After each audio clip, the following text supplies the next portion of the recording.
ইসলাম দিয়ে পৃথিবী শুরু হয়েছে, নবী দিয়ে সভ্যতা শুরু হয়েছে, ইসলাম দিয়েই পৃথিবী শেষ হবে, নবী দিয়েই সভ্যতা শেষ হবে ইনশাআল্লাহ। শুরু হয়েছে আদম আলাইহিস সালামকে দিয়ে এবং শেষ হবে ইনশাআল্লাহ তাআলা নবী ঈসা আলাইহিস সালামকে দিয়ে। এই কথাটা মাথায় রাখবেন। ইহুদিরা অপেক্ষা করে বসে আছে। কিসের অপেক্ষায় বসে আছে? সব ইহুদি না অবশ্য, যারা জালেম, জায়নিস্ট, বদ, এরা অপেক্ষা করে বসে আছে যে শেষ জামানায় তাদের একজন মাসিহ আসবে। কি আসবে? মাসিহ মানে ত্রাণকর্তা, উদ্ধারকর্তা। যেই মাসিহ আসলে পরে তারা সারা বিশ্বটাকে শাসন করবে এই জেরুজালেম থেকে। কোন জায়গা থেকে? নাম শুনছেন? কোন দিকে এটা? ইসরায়েল। ইসরায়েলের না, এটা ফিলিস্তিনের। কার?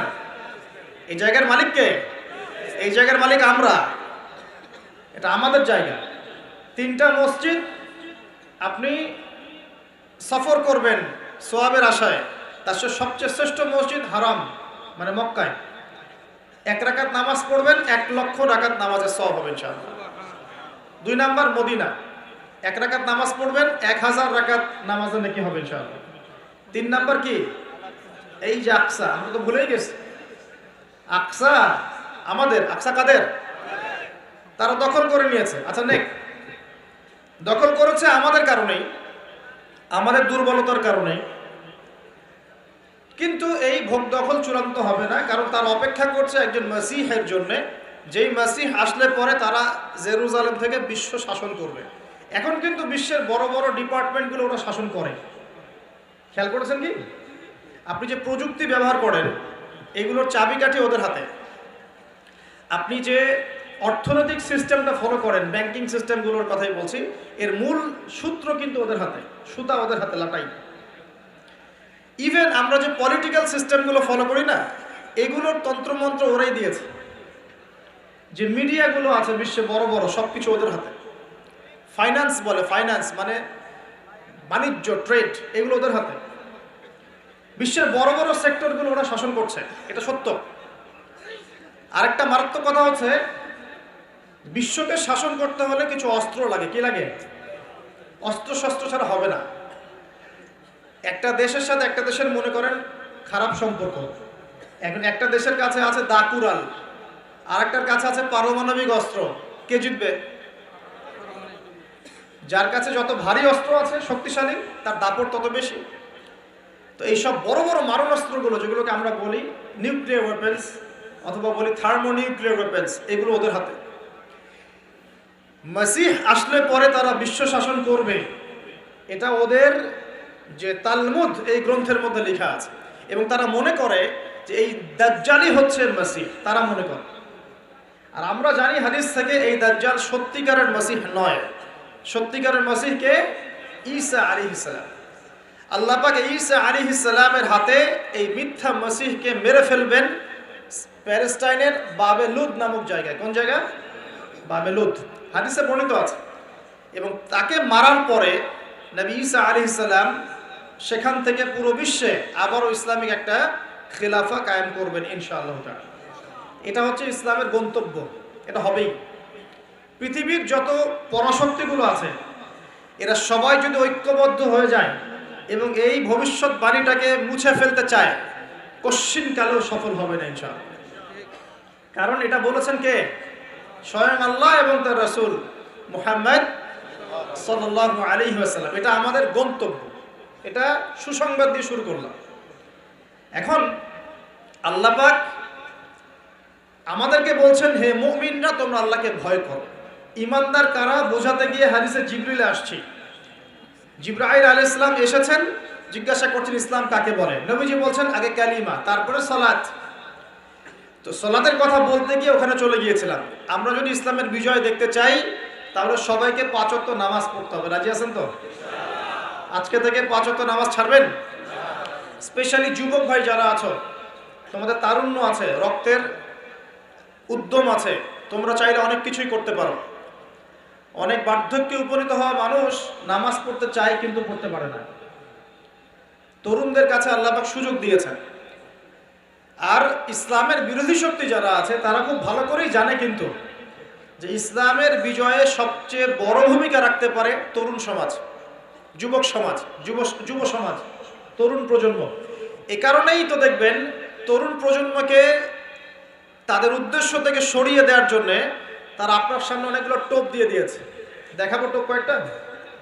এক নাম্বার টোপ দিয়েছে মেয়ে নারী জাতি, মেয়েদেরকে বেপর্দা করে তোমার সামনে উপস্থাপন করে দিয়েছে, ফ্রি মিক্সিং। এখন তুমি আর ঈমান ধরে রাখতে পারছো না। এটা পরিকল্পিত ছিল, কারণ আল্লাহ পাক বলেন যুজ্জিনা লিন-নাস হুব্বুশ শাহাওয়াতি মিনান নিসা, মানুষের জন্য সবচেয়ে যে আকর্ষণীয় বিষয়গুলো তার মধ্যে এক নাম্বার হচ্ছে মহিলা, মানে মেয়ে, নারী জাতি। এটা আমাদের কাছে সবচেয়ে আকর্ষণীয়। আল্লাহ পাকের সবচেয়ে সুন্দর সৃষ্টিকে মানুষ না, মানুষের মধ্যে আল্লাহ পাকের সবচেয়ে শ্রেষ্ঠ সৃষ্টিকে নারী জাতি। আল্লাহ পাক তাদেরকে সুন্দর করে সৃষ্টি করেছেন, তাই নয় কি? এই কারণে পুরুষদের সবচেয়ে আকর্ষণের জায়গা কোনটা? নারী জাতি। এই কারণে মেয়েদেরকে বেপর্দা করে তোমার সামনে ছেড়ে দেওয়া হয়েছে। জেনা বেড়েছে, ব্যভিচার বেড়েছে, ফ্রি মিক্সিং বেড়েছে, ধর্ষণ বেড়েছে, এই যে হারাম প্রেমের সম্পর্কগুলো বেড়েছে। যুবকেরা তাদের জীবনের উদ্দেশ্য ভুলে গেছে। আমার কথা কি বুঝতে পারছেন? আচ্ছা, এটা এক নাম্বার। দুই, মাদক। যুবকদের সামনে মাদকের সহজলভ্যতা।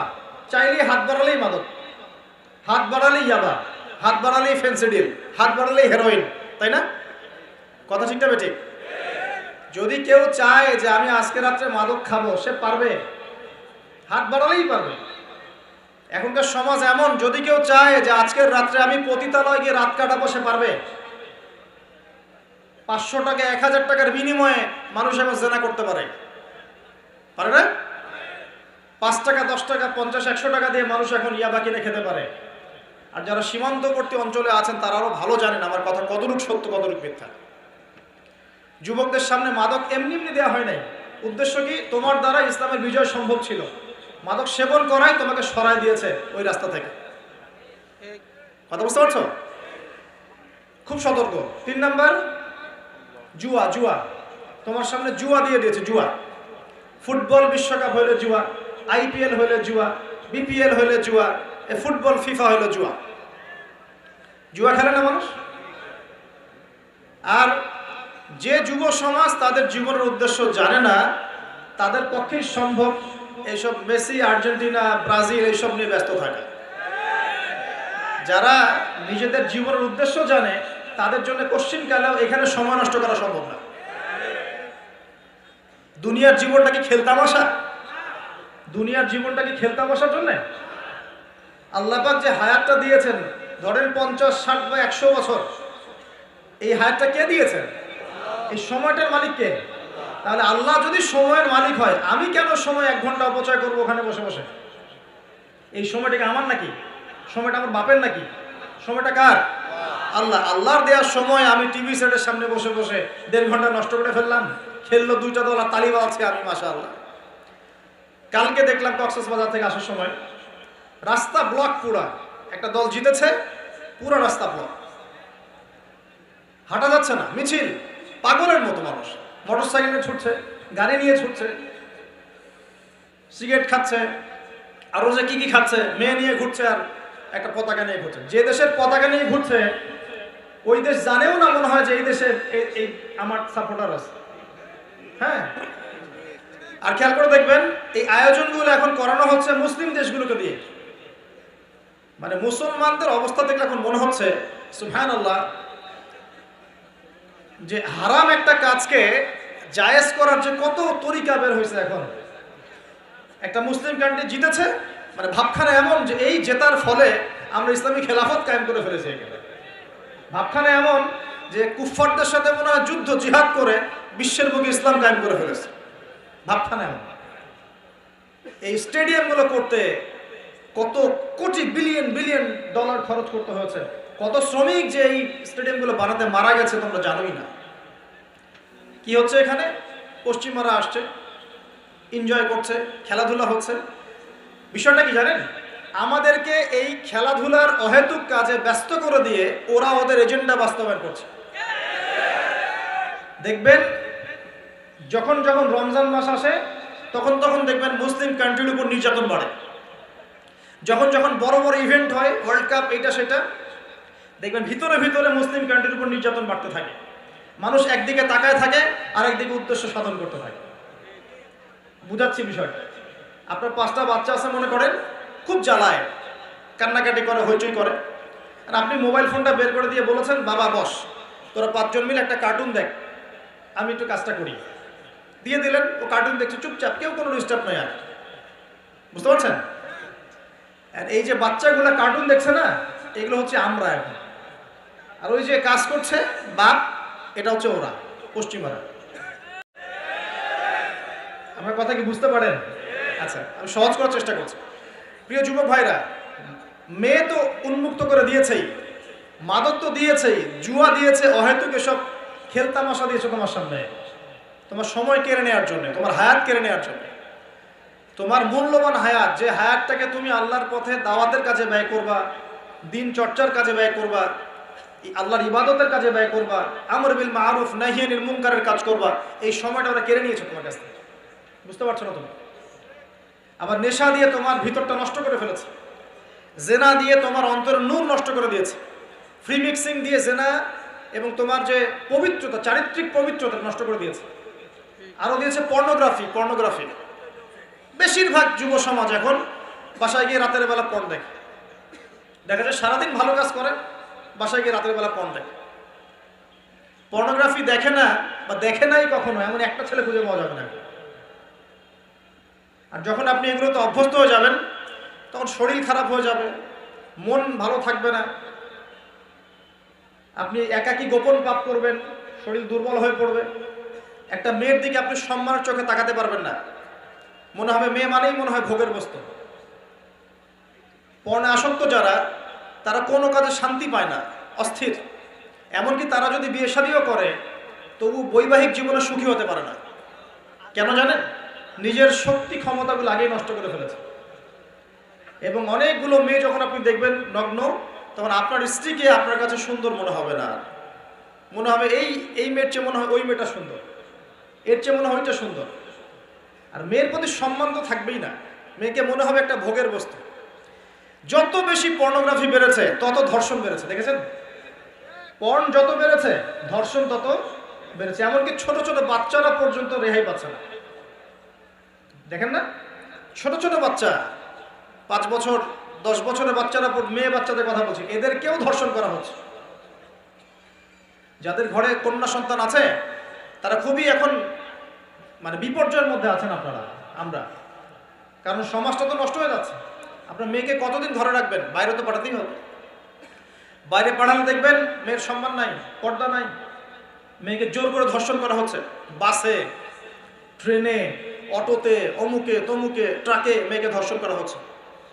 আর প্রত্যেক ধর্ষকের তো আর ইসলামিকভাবে বিচার হচ্ছে না, হচ্ছে? যদি একটা এলাকায় ধর্ষণ হতো আর ধর্ষককে জনসমক্ষে ডেকে ফাঁসি দেওয়া হতো না, তাহলে দেখতেন যে ওই এলাকায় ধর্ষণ বাড়তো না, কমে যেত। যদি একটা এলাকার চোরদেরকে জনসমক্ষে নিয়ে এসে হাত কেটে ফেলা হতো, তাহলে বুঝতেন চুরি কাকে বলে। ভয়ে চুরি করতে পারতো না মানুষ। আর ভাগ্য ভালো যে এই নিয়মগুলো এখন নাই। কেন ভাগ্য ভালো বললাম? ভাগ্য ভালো কেন বললাম? কারণ এই নিয়ম যদি এই মুহূর্তে চালু করা হয়, এই মুহূর্তে, যে এখন এই সেকেন্ডের মধ্যে চালু করা হয়, তাহলে অনেক বড় বড় রাঘব বোয়াল যারা আছে, ওদের হাত থাকবে না। কথা বুঝতে পারছেন না? কেউ চুরি করে সিসকা চোর বলি আমরা, না কি বলেন আপনারা? ছিচকা চোর বলেন। কেউ আছে চুরি করে, পুকুর চুরি করে। সিসকা চোরকে ধরতে পারলে রাস্তাঘাটে কি মাইকটা দেওয়া হয়, তাই না? মনে হয় যে নিজের শক্তি খাটানোর একটাই জায়গা, চোর পিটানো। মসজিদে যদি একটা চোর ধরা পড়ে, কি মাইকটা মারে, খুঁটির সাথে বেঁধে একদম জুতা স্যান্ডেল দিয়ে। আর সামনে যে পুকুর চুরি করে বসে আছে, কিছুই করতে পারতেছে। কি কথা মিথ্যা কথা বলছে? যদি একটা মুসলিম রাষ্ট্রের মধ্যে দুর্নীতি না থাকতো না, মুসলিম রাষ্ট্র বিশ্বকে নেতৃত্ব দিত ইনশাআল্লাহ। যদি কোনো মুসলিম রাষ্ট্রের মধ্যে দুর্নীতিটা না থাকতো না, তাহলে দেখতেন ওই রাষ্ট্র অবশ্যই বিশ্বকে নেতৃত্ব দিত ইনশাআল্লাহ। এমন অনেক অমুসলিম রাষ্ট্র আছে যেগুলো অমুসলিম হওয়া সত্ত্বেও ওদের মধ্যে কোনো দুর্নীতি নাই, জানেন? আল্লাহ পাক আমাদের সবাইকে পরিপূর্ণ মুসলমান হওয়ার তৌফিক দান করুন।